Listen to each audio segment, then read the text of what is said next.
वन्दे ब्रह्मपुरादीपं श्रीसहजानन्दं च मूलाक्षरम्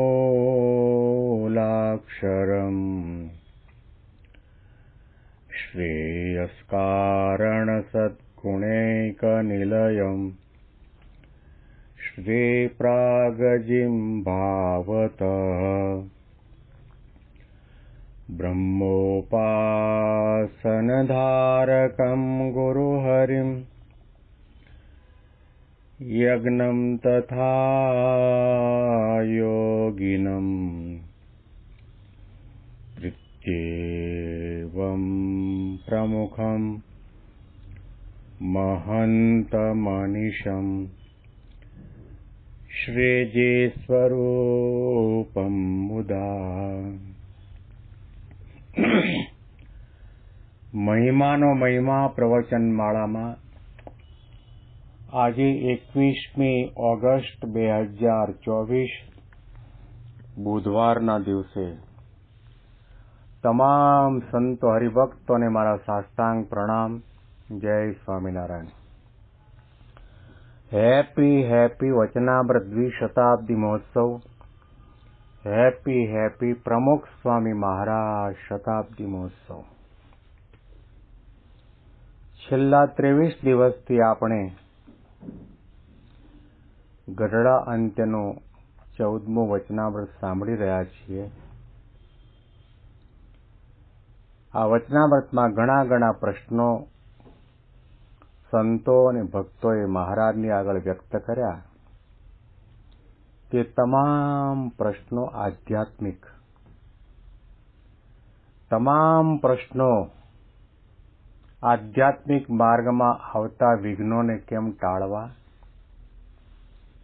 સાધક સાધ્ય સુધી કઈ રીતે પહોંચી શકે, આત્મા પરમાત્માનો સાક્ષાત્કાર કઈ રીતે કરી શકે.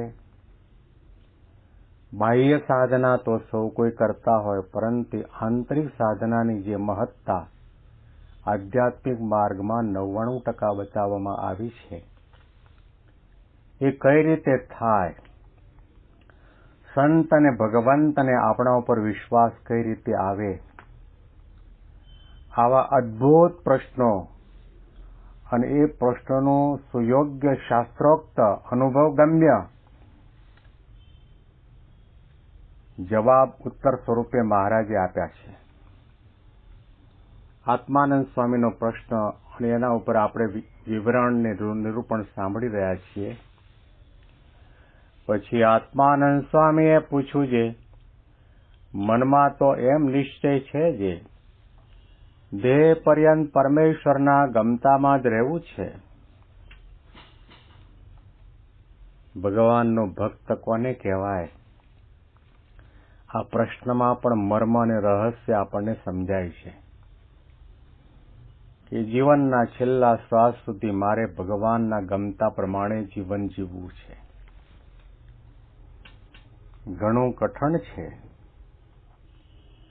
અને કહેવું હોય તો એક વાક્યમાં કહી શકાય કે પ્રગટ ભગવાનના ગમતા પ્રમાણે, મરજી પ્રમાણે, રુચિ પ્રમાણે નગારું વગાડો તે પણ ભક્તિ છે.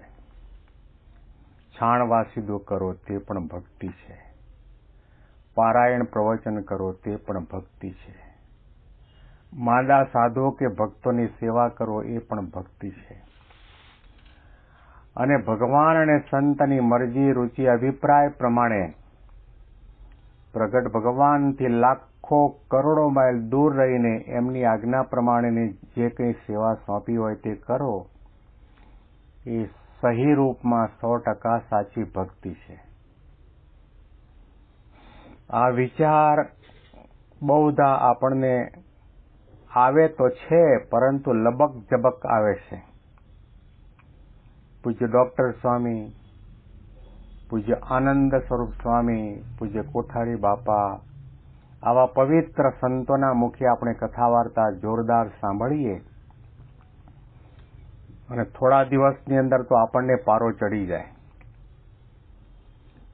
અને એ પ્રમાણે વર્તવાનો આપણે દ્રઢાવ કરીએ, માર્ગે ચાલીએ પણ ખરા. અને શરૂઆતના સમયમાં તો માંડીએ દોડવા, ગાંઠ વાળી દઈએ કે ભગવાનના ગમતા પ્રમાણે જ મારે જીવવું છે. કોઈનો અભાવ ન લઈએ, કોઈના અવગુણ ન ગાઈએ, કોઈના અવગુણ ન સાંભળીએ, દરેકનું ભલું થાય, દરેક સત્સંગમાં આગળ વધે એનો જ વિચાર રહ્યા કરે એવી પ્રાર્થના થાય. દરેકના ગુણો, દરેકની આધ્યાત્મિક પ્રગતિ જોઈને આપણને રાજી થવાય અને ભૂલે ચૂકે પણ કોઈના પ્રત્યે રાગ થયો, ઈર્ષા થઈ, ઘૃણા અને તિરસ્કારની ભાવના જાગી તો તરત આપણે એ સમયે પાછા વળી જઈએ છીએ. આ બધો આપણો જે નિર્ધાર છે અખંડ નથી રહેતો. અખંડ નિર્ધાર રહ્યા કરે કે મારે પ્રગટ ભગવાનની આજ્ઞા પ્રમાણે, ગમતા પ્રમાણે જ કરવું છે, રાજી જ કરવા છે, રાજી જ કરવા છે, રાજી જ કરવા છે. આ જે વિચાર છે ને ખાલી વિચાર નથી. આ સંકલ્પ માત્ર ખાલી સંકલ્પ નથી. આધ્યાત્મિક સાધનાના ઘણા ઘણા શિખરોમાંનું સૌથી ઊંચું શિખર છે. જીવનના છેલ્લા શ્વાસ સુધી ભગવાનના ગમતા પ્રમાણે જ કરવું છે. અતિ અગત્યનો મુદ્દો છે.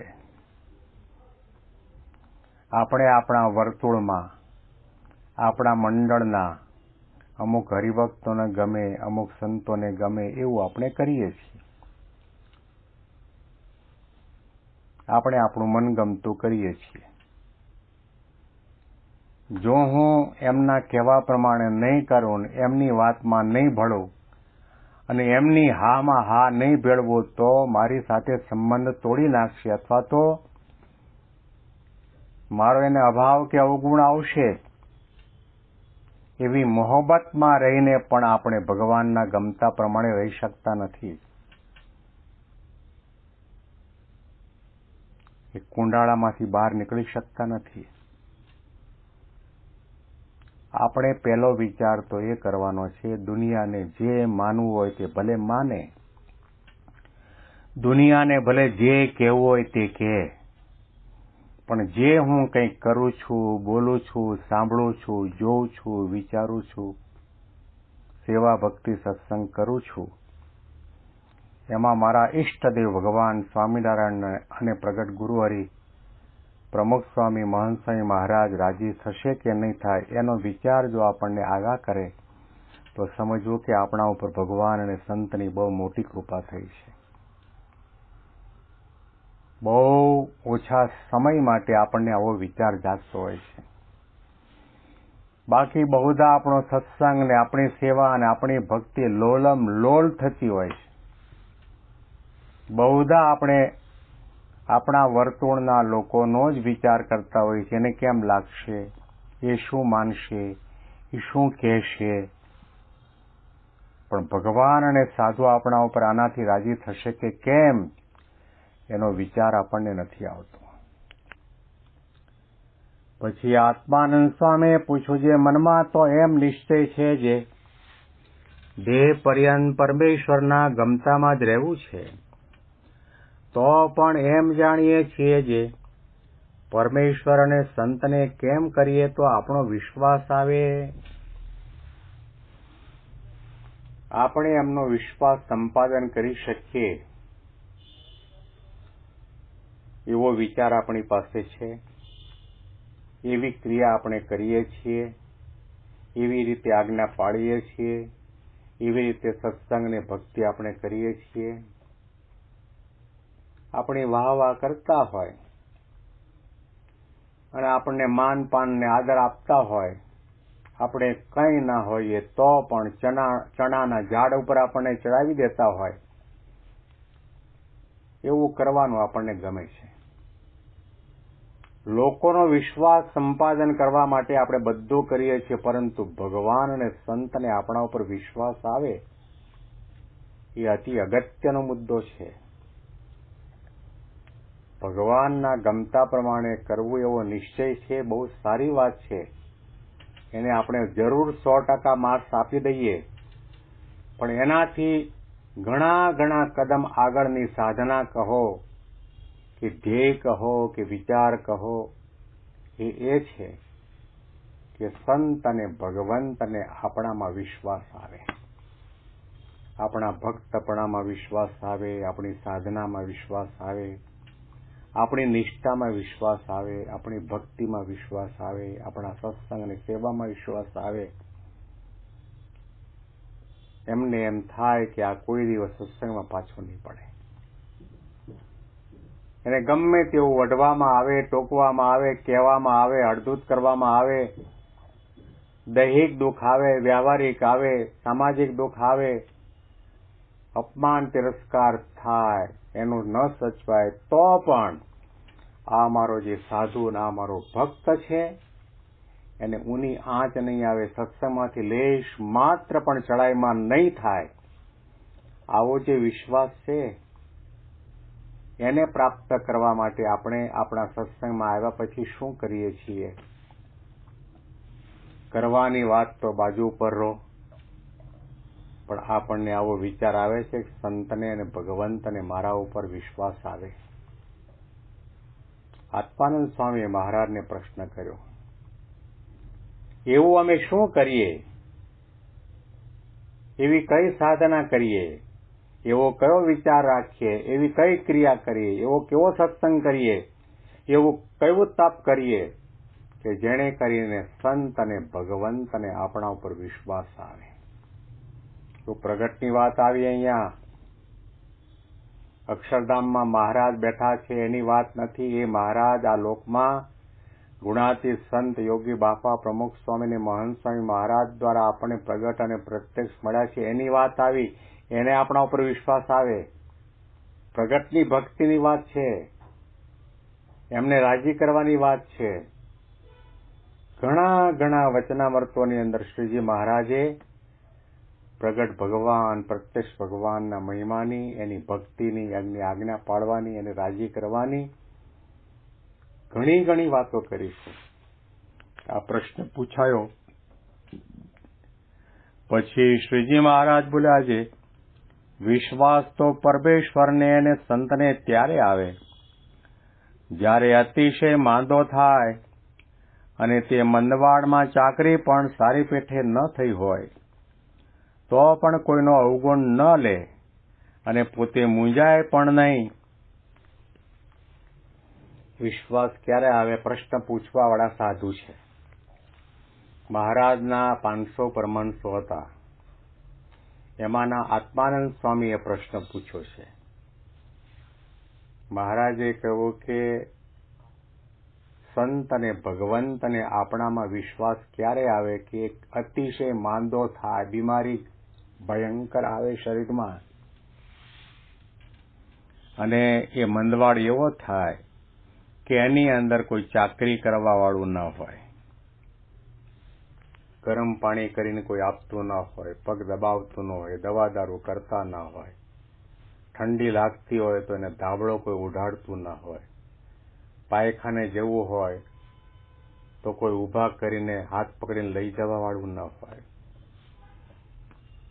અતિશય પરવશ થઈ જવાય એવી પ્રકારની બીમારી આવી જાય, અને સંત મંડળમાં આટલા બધા સંતો હોવા છતાં પણ કોઈ સેવા ચાકરી કરવા વાળો ન હોય, એવા સમયમાં પણ કોઈનો અવગુણ ન લે અને મૂંઝાય પણ નહીં. કે મેં આ માંદો પડ્યો તો સાધુ ત્યારે કેટલી બધી સેવા કરેલી, એની જોડમાં દવાખાને જયેલો, દવાખાનામાં અઠવાડિયું 15 દિવસ રોકાવું પડ્યું ત્યારે જોડમાં રહેલો, એની આ ધોતિયા ધોઈ દીધેલા, કોપીન ધોઈ દીધેલી, એનું પત્તર સાફ કરી દીધેલું, જમાડવાની રસોઈ પણ કરી દેતો હતો. માથું દુખતું ત્યારે એના કપાળની અંદર બામ પણ લગાડેલું, પગચંપી પણ કરેલી, ટાઈમે ટાઈમે દવા આપતો, ઉકાળો આપતો, અને હું માંદો પડ્યો ત્યારે મારી સેવા કરવા વાળું કોઈ નહીં. આવો વિચાર જો આપણને આવે તો સમજવું કે સંત અને ભગવંત અને આપણા ઉપર વિશ્વાસ ન આવે, મૂંઝાય નહીં. ગમે તેવી બીમારી આવે તો પણ ન મૂંઝાય. ક્યારે ન મૂંઝાય? એ એમ જ માને કે આ બીમારી મને નહીં, મારા શરીરને આવી છે. અને શરીર તો રોગનું ઘર છે. પ્રમુખ સ્વામી મહારાજના શબ્દો આપણે યાદ કરીએ કે આપણે સાજા માંદા થઈએ ત્યારે વિચાર કરવાનો કે આ રોગ બીમારી તો શરીરને આવવાની. આપણને આ દેહ મળ્યો છે પ્રારબ્ધ પ્રમાણે. એમાં તાવ પણ આવે ને શરદી પણ થાય ને ઢીચણનો દુખાવો પણ થાય ને બીપી પણ વધે ને હાર્ટ એટેક પણ આવે ને દાંત પડી જાય ને ચોકઠા ન ખાવા પડે. ઘણું બધું થાય. આ દેહ છે એટલા માટે થવાનું છે. અને હું ભગવાન પુરુષોત્તમ નારાયણના પ્રગટના શરણમાં બેઠો છું. જ્યારથી યોગી બાપાએ મને વર્તમાન ધરાવ્યા, કંઠી પહેરાવી, માથા ઉપર અભયસ્થ મૂક્યો, ત્યારથી મારા માટે કાળ, કર્મ, માયાની કોઈ તાકાત નથી. મારો વાળ પણ વાંકો કરી શકે. આ મને બીમારી આપી છે, મારા ભલા માટે આપી છે. મારી કસર ટાળવા માટે આપી છે. મને નિર્વાસની કરવા માટે આપી છે. ભગવાનને વિશે મને કરતા હરતાપણાની દ્રઢતા વધારો થાય એના માટે આપી છે. આવો વિચાર કરીને જરાય મૂંઝાય નહીં. મુક્તાનંદ સ્વામીને ક્ષયરોગ થયો હતો. વચનામૃતમાં એનો ઉલ્લેખ કરવામાં આવ્યો છે. તો એમણે ક્ષયરોગ થયો એ વખતે તો એ ક્ષયની એટલે ટીબીની દવા શોધાણી નહોતી. અત્યારે તો ઘણી બધી દવાઓ શોધાઈ ગઈ છે. ટીબી નીકળી પણ જાય છે, મટી પણ જાય છે. એ સમયમાં મુક્તાનંદ સ્વામીએ વિચાર કર્યો, ગુણ લીધો કે મને જે ક્ષયરોગ થયો છે આ શરીરમાં ક્ષયરોગ આપવાવાળા કાળ, કર્મ, માયા કોઈની તાકાત નહીં. મને આપવાવાળા મારા ઈષ્ટદેવ સહજાનંદ સ્વામી મહારાજ છે. અને ભગવાને મારા ઉપર બહુ મોટી કૃપા કરી કે આ ક્ષયરોગ થયો છે એટલે ગળું ચીકણું ખાવા જતો નથી. સહેજે સહેજે નિસ્વાદી વર્તમાન મારાથી પડાય છે અને ભગવાનનો રાજ્યપો મેળવી શકાય. નિસ્વાદી વર્તમાન સરળતાથી પાળી શકાય એના માટેની મહારાજે સુગમતા કરી આપી. આવો ગુણ લીધો. આ મુક્તાનંદ સ્વામીની સમજણ છે, આ સાધુની સમજણ છે, આ હરિભક્તની સત્સમજણ છે. કંઈ પણ થાય તો પણ લેશ પણ મૂંઝાય નહીં. બોચાસણની અંદર જીકે સ્વામી હતા, આપણા હરિભક્ત હતા. વર્ષો સુધી બોચાસણમાં એમણે એકાઉન્ટ ડિપાર્ટમેન્ટમાં ઓફિસમાં સેવા કરીને જયારે બીમારી ગ્રહણ કરી બીમાર પડ્યા કેટલાય વર્ષો સુધી પથારીમાં. પણ એમણે ક્યારેય પણ પ્રમુખ સ્વામી મહારાજને ફરિયાદ નથી કરી કે મને હવે ધામમાં લઈ જાઓ અથવા તો બીમારી મટાડો.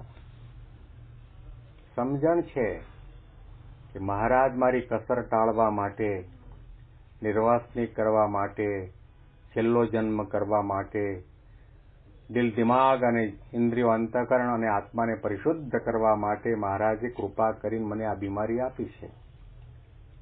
મહારાજે કહું, ભક્ત હોય એને વિચાર આવે કે ભગવાન તો એટલા દયાળુ છે કે સોળીનું કાંટે મટાડે.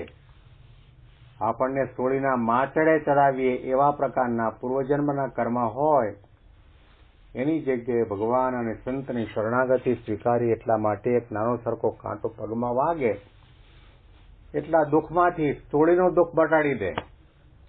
આવો વિચાર જે કરે એને સાચા અર્થમાં ભગવાનનો ભક્ત કહી શકાય. આના અનુસંધાનમાં વિશેષ વાતો આપણે આવતીકાલના પ્રવચનમાં સાંભળીશું. તમામ સંતો, હરિભક્તોને મારા સાષ્ટાંગ પ્રણામ.